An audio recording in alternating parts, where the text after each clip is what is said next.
Good evening and welcome to Gravitas. I'm Palki Sharma Upadhyay. Let's get started.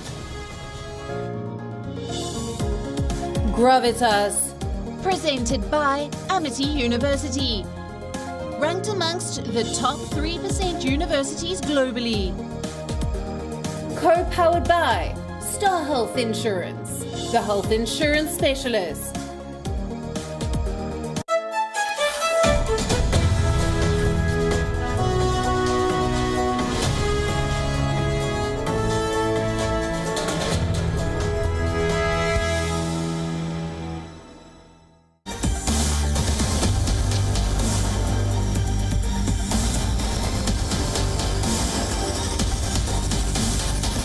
The greatest long-term strategic threat to security in the 21st century, China.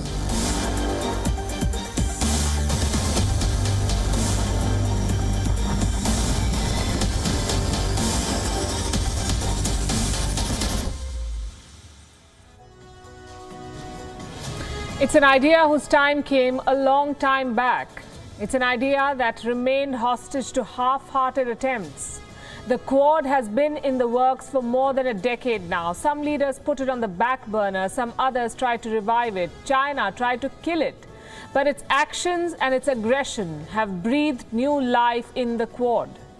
The term Quad stands for a strategic quadrilateral. It has 4 members: India, the US, Japan and Australia. And all of them are key players in the Indo-Pacific. All of them are united by a common adversary. The pandemic and China's expansionism have driven home the significance of an alliance like the Quad.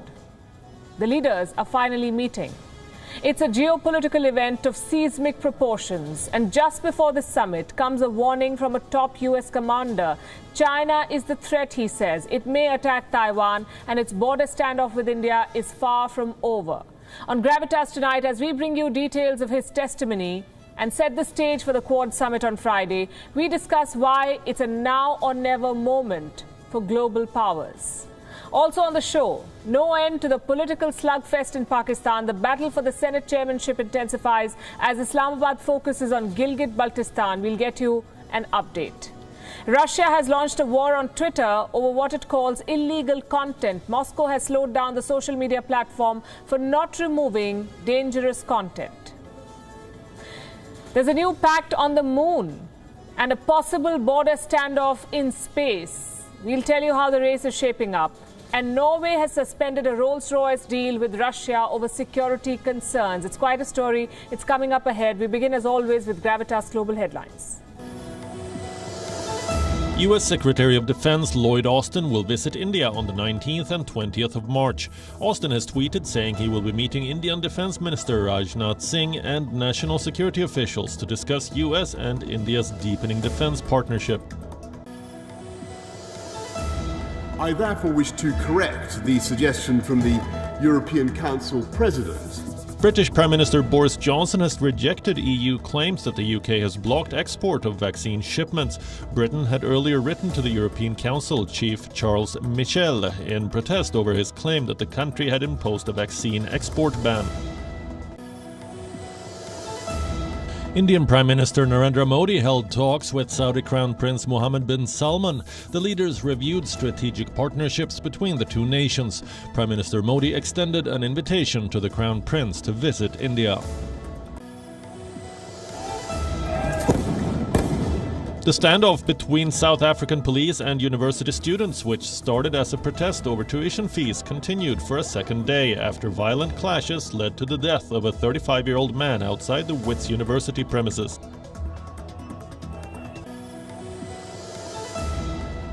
Clashes erupted in Athens as those protesting police violence attacked a police station with petrol bombs and severely injured one officer. Local media said dozens of people attacked a motorcycle police officer with stones and clubs, severely injuring him.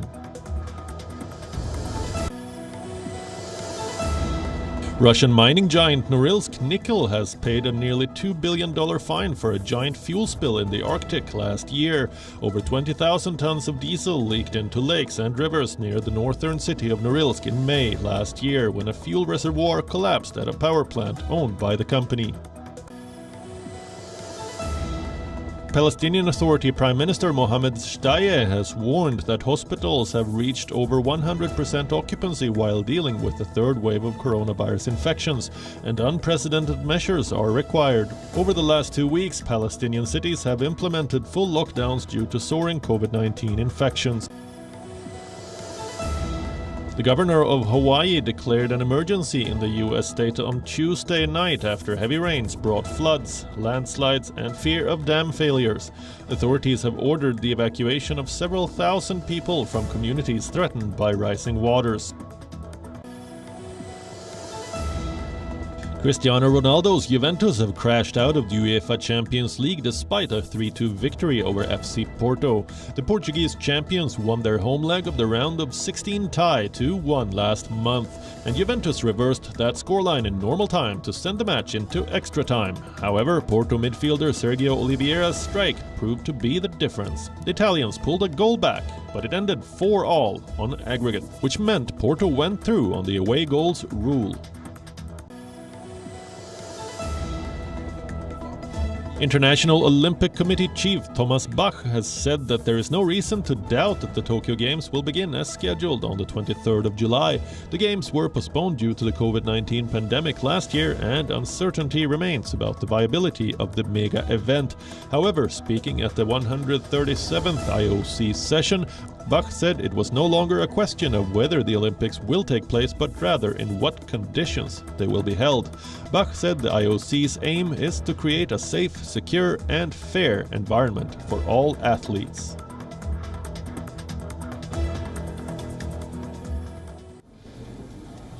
It's official.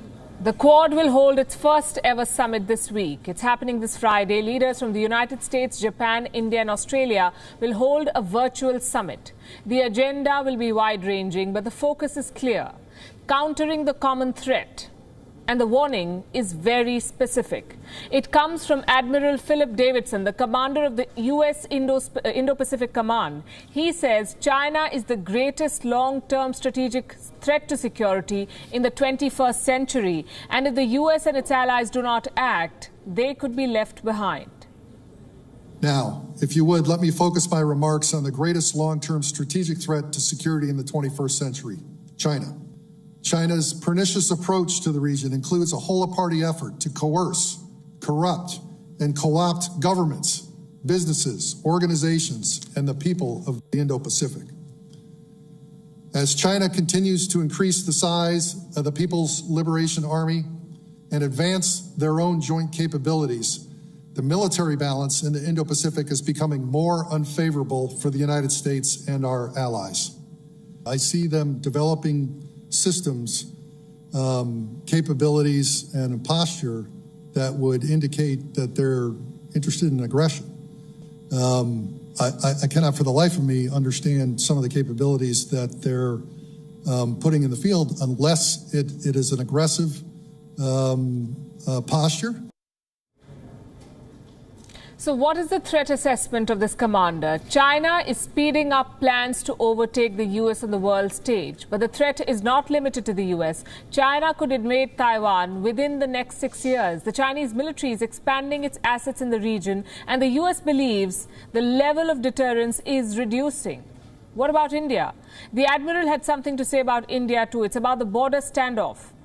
The American commander says it is not over yet. Let me quote from the testimony. The PLA has not yet withdrawn from several forward positions it seized following the initial clash and the consequent escalation of tensions between the PRC and India has resulted in casualties on both sides.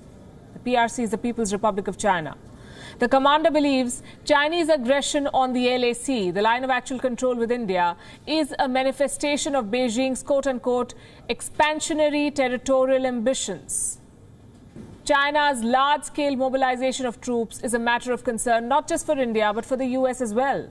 Admiral Davidson told American lawmakers that China had deployed, and I'm quoting again, roughly 50,000 soldiers along the border with India. He believes this was a major move. Such a massive deployment on difficult terrain signals that Beijing is ready to use force to achieve desired outcomes. It raises the threat of war. So any country that has interest in the Indo-Pacific must be wary of China's growing military moves. What's the solution then? The American military establishment is banking on the Quad. While testifying before the lawmakers, Admiral Davidson described the Quad as quote-unquote a diamond of democracies.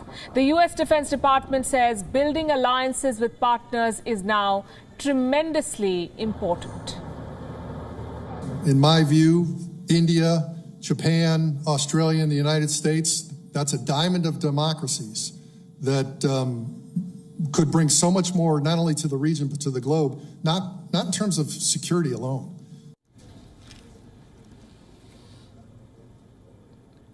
As the statement suggests, the Quad cannot just have a military dimension. It must have a bigger mandate. The Quad could change the way the world approaches global economy, critical technologies like telecommunications and 5G, and even collaboration on the international order. And we couldn't agree more with the Admiral and his assessment. The potential of the Quad is immense. What has been lacking is the political will to take this forward. As the leaders sit down for their first summit this Friday, they should appreciate the weight of expectations and the criticality of their situation. We'll be tracking the meeting for you, of course, on this show. And it will be a significant geopolitical moment. US President Joe Biden, Australian Prime Minister Scott Morrison, Japan's Prime Minister Yoshihide Suga, and Indian Prime Minister Narendra Modi will all come together on one platform to discuss challenges and opportunities in the Indo-Pacific. What will each leader bring to the table? What message will this summit send to China, and what opportunities will it create? Here's a curtain raiser to the first ever Quad summit. 4 leaders, 4 democracies, 1 platform, and a common foe. The countdown has begun. The world will watch. As the first ever Quad summit takes place this Friday. On Friday morning, President Biden will meet virtually with his counterparts in the Quad, Prime Minister Suga of Japan, Prime Minister Modi of India, and Prime Minister Morrison of Australia.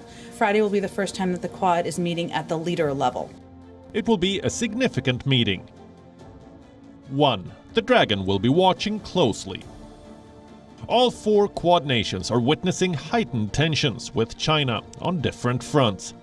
Beijing is currently engaged in a trade war with the United States, a diplomatic war with Australia, a border conflict with India, and multiple territorial disputes with Japan. Naturally, the agenda of this summit will be mostly aimed at countering the expansionist Chinese regime.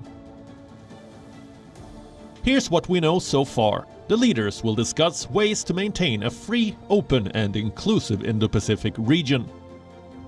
They will exchange views on challenges such as resilient supply chains, maritime security, and critical technology, and they will look for ways to collaborate in providing safe and affordable vaccines in the Indo-Pacific region. The preparations have begun. The groundwork has long been done.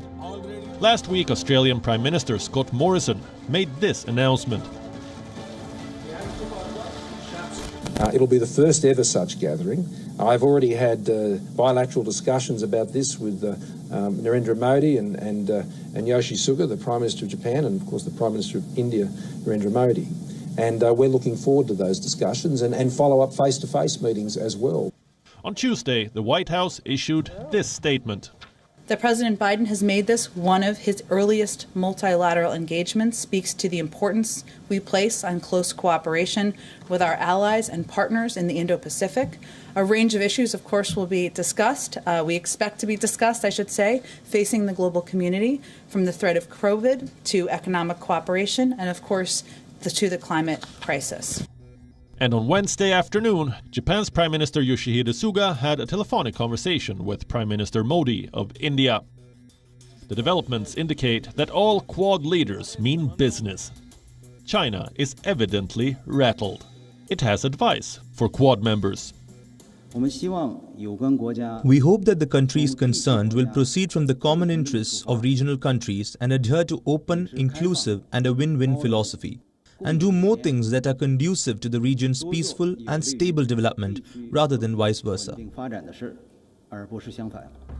The fact is, Beijing has infuriated all Quad member nations through its actions.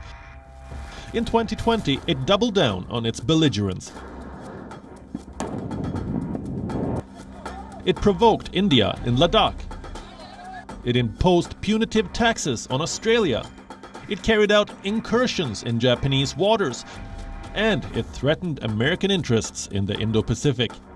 Now, as these four democracies finally come together with a common goal, China is bound to feel the heat. Bureau Report, WION. World is One.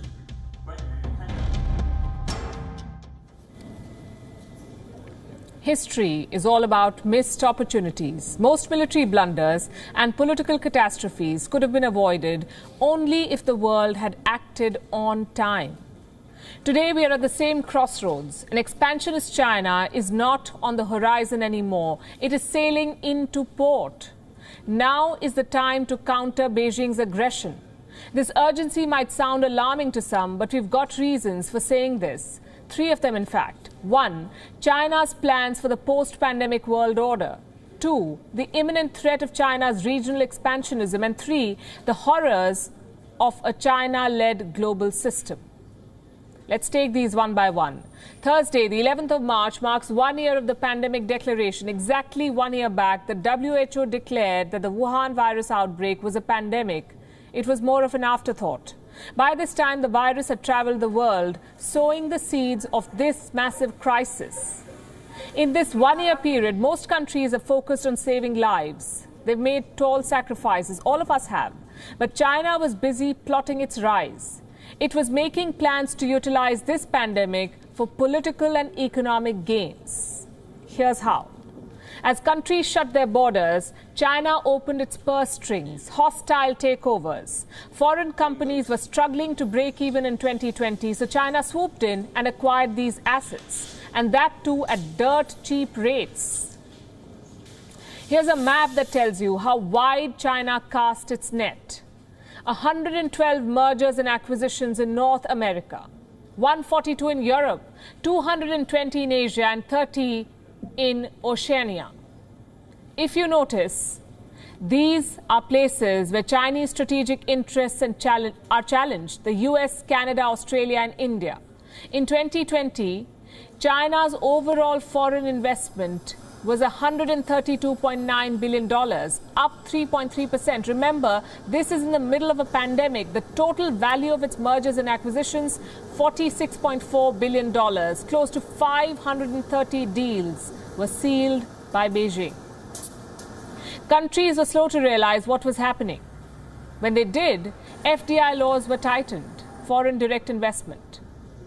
The US, the European Union, Australia and India, all of them blocked China's predatory investments. Strategic assets had to be protected, but for some companies it was already too late. Beijing also scored a few trade deals in 2020. Phase 1 of its agreement with the US was finalized, but the crowning achievement was the EU investment deal. The one with the European Union. They haggled for 7 years without any progress. Then suddenly in December 2020, a deal was announced. The market opinion is clear on this. In exchange for some vague promises, Chinese companies have gained access to European markets. And of course, there was nothing concrete on human rights violations. China's pandemic strategy was crude, borderline illegal. But it hinged on one thing: making sure it wouldn't be blamed for the pandemic. So it launched a massive disinformation campaign. Chinese diplomats blamed the US military and Europe and basically everyone but itself. Part 2 of this strategy was to sabotage the World Health Organization's investigation. The entire world knows the virus originated in Wuhan, but the WHO probe team could not find evidence. They were denied access to bat caves. They were tailed by Chinese spies and arm twisted into granting them a clean chit. This high-handedness extends to geopolitics as well. China used the pandemic to implement a new security law in Hong Kong. It has effectively killed the promise of one country, two systems. In the South China Sea, Beijing has made piracy a maritime policy. It regularly intimidates foreign vessels, carries out military drills near disputed islands, and sends fighter jets into Taiwanese territory. The top US military commander in the Indo-Pacific has made a grim prediction. He feels China could invade Taiwan in the next 6 years. This was always Beijing's plan. But the hourglass is a lot shorter than many expected, which is why now is the time to act. China wants to dominate the world. The Indo-Pacific is only the dress rehearsal. Now, some may ask, what's the issue here? The US has dominated the world for decades. India, Britain, Brazil, Australia, they all have global ambitions. So why not China? Well, here's the difference. A China-led global order is the end of democracy. It is the end of human rights, the end of free thought. Leadership shapes politics. Chinese leadership would vitiate global politics. In the end, expansionism always fails, but not before claiming thousands of lives and dismantling dozens of cultures. So the question is, how long will the world wait this time? Well, here's another question. Are you planning to visit China? If you are, you must watch our next report, and you must know about some individuals, like Michael Kovrig. He's a Canadian NGO worker who was detained by China in 2018 on charges of espionage. Cheng Lei, an Australian journalist at CGTN, who was arrested in August last year and accused of leaking state secrets. Richard O'Halloran, an Irish businessman who has been held without any charge in China for more than 2 years now. Now, I have a long list, but for the moment, 3 names should suffice. The list of foreign detainees in China is exhaustive. Foreign nationals have been arbitrarily detained because most of them are citizens of a country engaged in a diplomatic spat with China. A new report says that now a growing number of people, academics, journalists, vloggers, activists, former diplomats, they're all wary of traveling to China because of such arbitrary detentions. Here's a report. In December 2020, the US State Department issued this travel advisory. It asked people to reconsider traveling to China and Hong Kong due to increasing arbitrary enforcement of laws. The warning came barely 2 months after the detention of Cheng Lei, a Chinese-born Australian citizen who used to work at CGTN.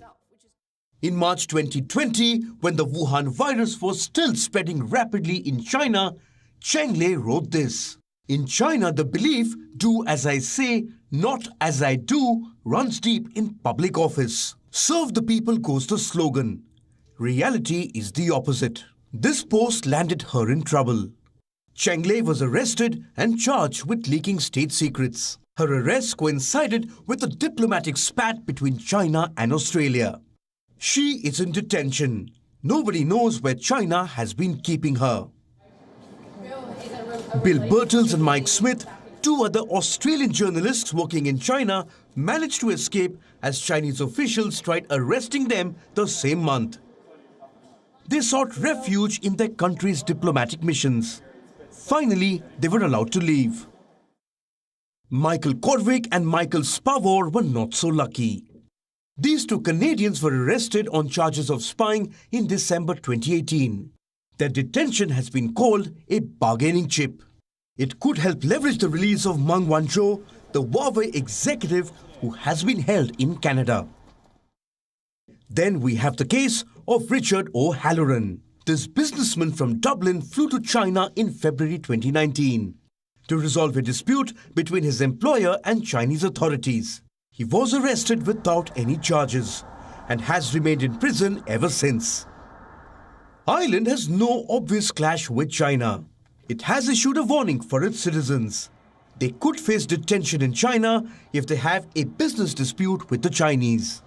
The pandemic put the spotlight on China's arbitrary detentions.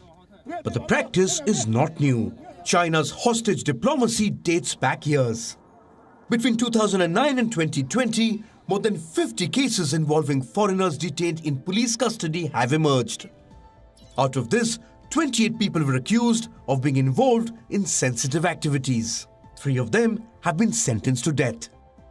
Most of these cases are seen as China's retribution for geopolitical skirmishes. A growing number of foreign citizens in China now fear for their safety.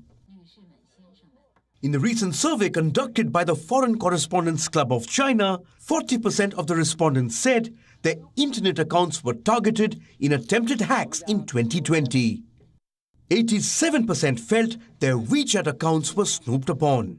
40% said they were followed. And 30% claimed they were forced to show or delete data on their devices by Chinese authorities. But ask China and it will tell you that it's only following the rule of law. China is a country with rule of law. Any individual in China must abide by Chinese laws. We have always welcomed foreign media and correspondents to do interviews and report in accordance with the law and regulations. And we will continue to provide convenience and assistance. What we oppose is ideological bias targeting China. We are opposed to fake news done in the name of press freedom and actions that violate the ethics of journalism. Bureau Report, WION World is One. In Pakistan, a bitter battle is underway for the chairmanship of the Senate. Fearing another embarrassment, Prime Minister Imran Khan has already found a plan to divert attention. He wants to turn Gilgit-Baltistan into a province. We'll begin with the Senate battle. It's going to be a secret affair. The elections for the post of the Senate chairman will be held through a secret ballot. It's the norm in Pakistan, we are told. Let's tell you who the candidates are.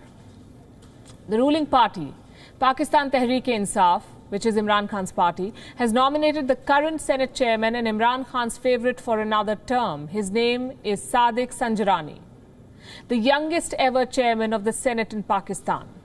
His challenger is Yusuf Raza Gilani, the newly elected senator from Islamabad, also Pakistan's former prime minister. The Pakistan Democratic Movement, PDM, is an alliance of 11 political parties, the opposition alliance, and they have filed Gilani's name. The alliance is making every effort to help Gilani win. On Monday, this opposition alliance reached out to the Muslim League Quaid-e-Azam. This is a party which is an ally of the Pakistan government. Now, the opposition has sought their support, a government ally support, for Gilani's candidature. On Tuesday, the same opposition alliance reached out to another government ally, the Muttahida Qawmi Movement, MQM, again to seek their support for Mr. Gilani. Last we checked, none of these two parties have promised anything, but Imran Khan is a bit unnerved. He fears these parties might end up cross-voting at the last moment. The numbers don't help him either. There are a total of 100 seats in the Pakistani Senate. Imran Khan's party, along with its allies, controls 48 seats. The opposition has 51 seats. It's going to be a neck-and-neck battle.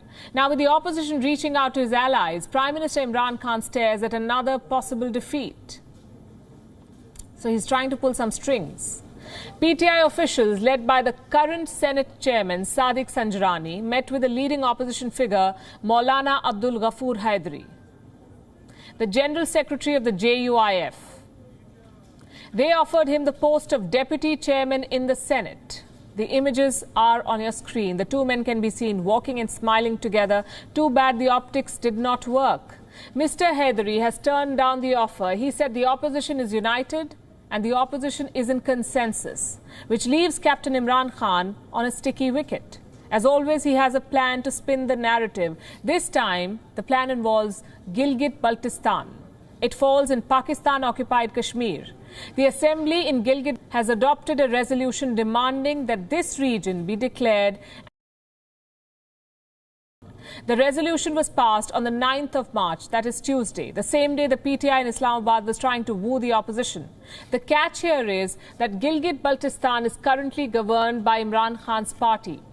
Last week, Mr. Khan's party lost Islamabad in the Senate polls, so he held a vote of confidence to deflect attention.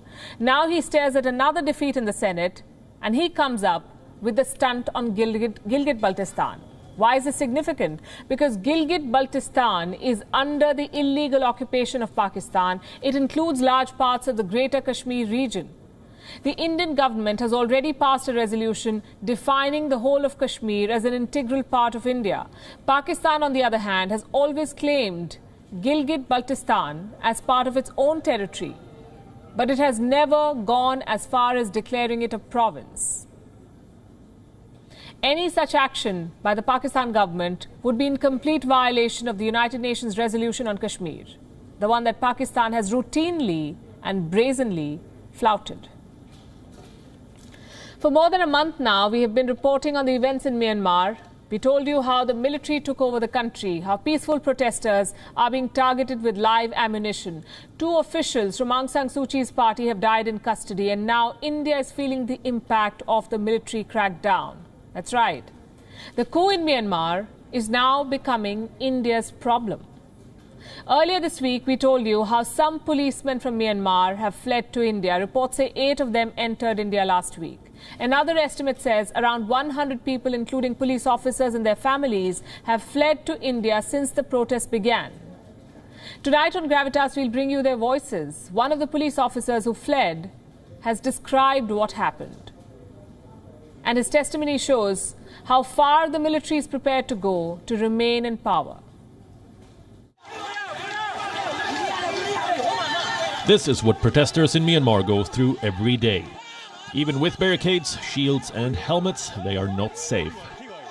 The military is using live ammunition against peaceful protesters. When the military took over Myanmar, Ta Peng was serving as a police officer. He was ordered to shoot at protesters with a submachine gun. Ta Peng chose to rebel. He refused to obey the military's orders, resigned from his job on the 27th of February and left for India on the 1st of March. The duty of the police is to protect the people. In fact, the shooting of people by the Myanmar police and army is against the law, so I could not follow those orders. I miss my family. I am married and I have 2 children, so I miss them every night. I could not sleep well. If we get a real democracy and army coup is over, I would like to return to my country. Ta Peng is in Mizoram. He is 27 years old. He says 6 more officers rebelled alongside him. This list is growing by the day. Soldiers and police officials are speaking up against the coup. They are leaving Myanmar. An exodus has begun. Reports say around 100 police officers and their families have entered India since the coup. India shares a 1,643-kilometer-long border with Myanmar. Security along the border has been stepped up. India has also started deporting more than 150 Rohingya refugees, but no word on the fate of Myanmar's police officers who have fled to India. The situation is grim. More than 60 protesters have been killed in the military crackdown so far. Around 1,900 people have been arrested.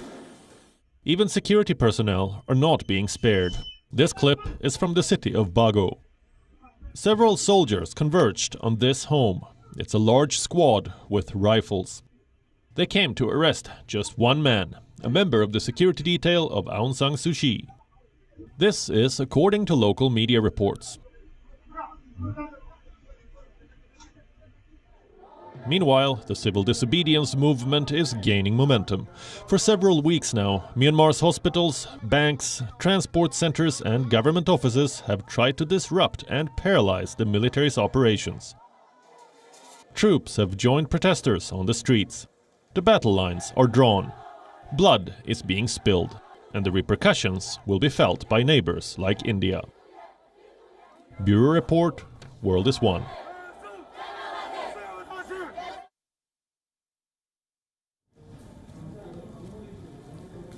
Russia is waging a war on social media. It has sued America's big tech giants, the big 3. It is threatening to ban Twitter. Now, this is a bit unusual for Russia. The Kremlin has mostly taken a hands-off approach to social media. After all, its massive propaganda campaigns are based around it. So what has changed now? The story begins with the arrest and sentencing of Alexei Navalny, the Kremlin critic who was poisoned last year. It triggered a wave of protests in major Russian cities. Early on, the security forces were overwhelmed, but they soon struck back. There was a crackdown. A large part of this mobilization was done on social media. Twitter hashtags and Facebook groups were used to organize protests, to decide where to gather, what posters to bring, and things like that. It was a powerful tool in the hands of the protesters. But Russia says this tool is being misused. Local media is reporting that a few social media posts encouraged children to join the public protest. We cannot verify these reports, but one thing is clear. Inflammatory posts may have been the immediate trigger, but Russia was always mulling a social media crackdown. The first indication came from President Putin himself. He said the internet must respect not only formal laws, but also moral ones. Listen in. We had discussions about certain restrictions on the internet. The internet has already penetrated into all spheres of our lives. It must obey not just the laws of formal, legal rules, but also the moral laws of the society in which we live. Otherwise, the society will collapse from the inside. And online, we unfortunately encounter not only calls to take to the streets for unauthorized street actions. Twitter, Google, Facebook each have 3 cases against them. The violations carry a fine of up to $54,000, negligible for these companies. But this isn't about the money. It's about sending a message. Even before the companies had time to respond, Russia fired its next salvo. It slowed down Twitter. The operating speed was curbed in 100% of all mobile devices and 50% of all non-mobile devices. This time, the internet regulator gave a different reason. Twitter was reportedly ignoring Russia's requests to delete what it calls objectionable content. This includes child pornography, graphic details of drug abuse, and abetment to suicide. There were 3,000 such posts. Repeated requests to remove them were ignored by Twitter. This is what Russia says. Twitter has not responded yet. Moscow wants Twitter to get its act together and fast. Otherwise, it is threatening to ban the platform entirely. Russians are used to policing on the streets, but digital policing is new to some of them.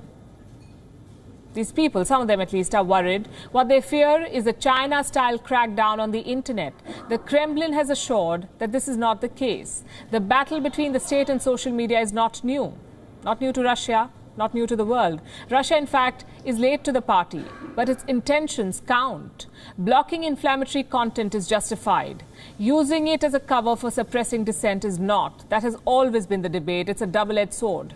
Similar Russian efforts in the past have ended in failure. In 2018, Moscow tried to ban Telegram. No luck there. 1 year later, the ban was lifted. The recent push to curb social media has been more successful. In December, the Russian parliament backed a new set of laws. It called for big fines on social media platforms. Officials are also demanding so-called digital sovereignty, mostly along the lines of what President Putin said.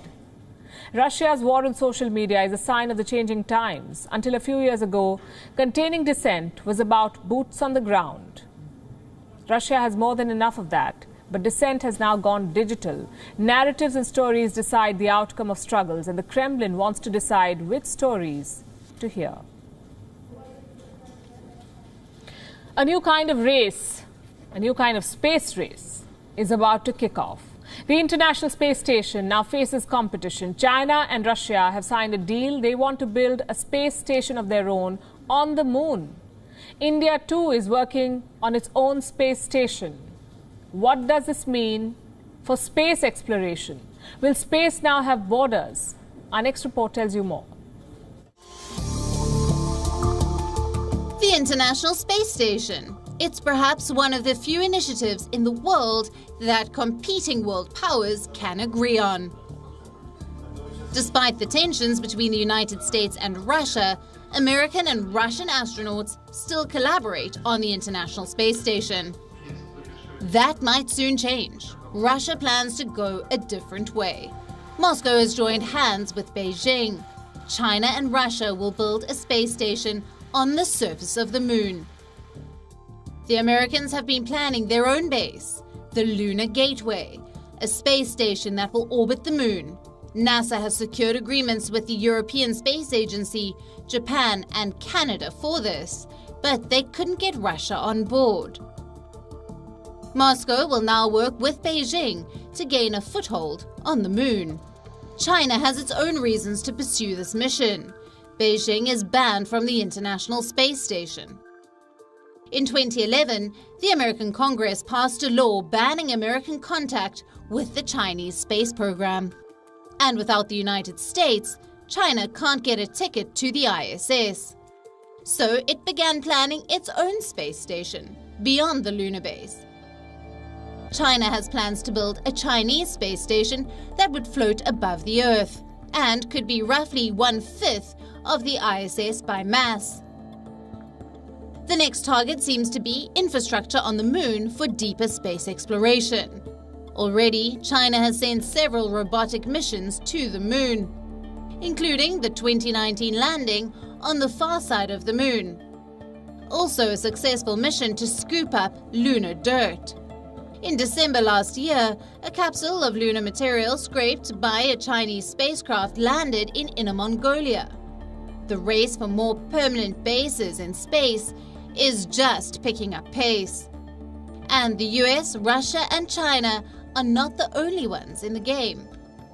Back in 2019, India had announced its own plans for a space station, a facility that weighs 20 tons and can be placed in an orbit 400 kilometers above the Earth. 2 years ago, the chairman of India's space agency ISRO, K. Sivan, had shared some details. He said astronauts will be able to stay at the Indian space station for 15 to 20 days. And modalities for this will be worked out after Gaganyaan, India's first manned mission to space. Bureau Report, World is One. For most of us, Rolls-Royce means one thing: cars, and really expensive ones at that. But the company that once founded the iconic motoring brand is not involved in making cars anymore. They've moved on to bigger things, quite literally. They're making engines for airplanes and militaries. The pandemic has slowed down demand. Rolls-Royce too is struggling. So they've struck a deal to sell a Norwegian subsidiary. But here's the problem. Norway's government has a problem with the buyer. They feel this is a deal with the enemy. Our next report tells you why. A 20th century icon of British motoring, an asset sale mired in security concerns, and a Cold War-era Arctic rivalry renewed. It has all the makings of a blockbuster. Many of you know Rolls-Royce as motoring decadence. The long flowing lines, the imposing double R's on the bonnet, and of course, the iconic names: Phantom, Ghost, Cullinan, and Dawn. No doubt, they make good cars. After all, that's what they're known for. But the Rolls-Royce brand is involved in other businesses too, more lucrative ones, like Rolls-Royce Holdings. It's an aerospace and defense company with an impressive resume. Clients in 150 countries, comprising 400 airliners, 160 armies, 70 navies, and 5,000 power and nuclear customers. The company owns, among other subsidiaries, a Norwegian engine maker, Bergen Engines. Rolls-Royce wants to sell the company. It's part of an elaborate plan to survive the pandemic. A suitable buyer was identified: Russia's TMH Group. It was a done deal, until Norway intervened. The Russian buyer raised a few eyebrows in Oslo. It activated a 2019 law that blocks foreign investments when national interests are at stake. This is the first time the law has been used. To be clear, the deal isn't dead yet. A Norwegian security agency will investigate the terms. Only then will the final call be made. TMH is hopeful of a positive solution. But what explains Norway's aversion in the first place? Bergen is a key NATO supplier. The Norwegian Navy, in fact, uses its engines. So if the deal goes through, it would create a Russian-owned NATO supplier, a strategic nightmare for the alliance. After all, buying bullets from your enemy isn't a good war plan. Rolls-Royce has promised to cooperate with the probe. It says the government has been notified about the deal before talks began. The company was banking on this sale to revive its fortunes. But with all this uncertainty, Rolls-Royce shares fell 2.3% on Tuesday. It pulled down the entire British market along with it. The deal also threatens to be a new flashpoint in the Arctic. Norway was on the front lines of the Cold War, a NATO member and a Soviet neighbor at the same time. But its relations with Russia proved better until 2014, when Russia invaded and annexed Crimea. Since then, the Arctic border has been a live wire, with military buildups and frequent drills. This episode is also a lesson on 21st century commerce. One brand, dozens of businesses. There is a wide gap between what brands are known for and what they make money from. Rolls-Royce is a prime example. We hear Rolls-Royce, we think cars, but the brand sold off its motoring company 22 years ago.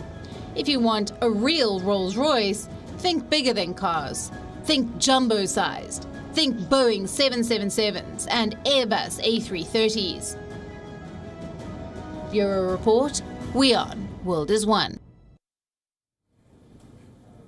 With that, we are heading into a break. Up next, Gravitas Images. Thanks very much for watching. We'll see you tomorrow.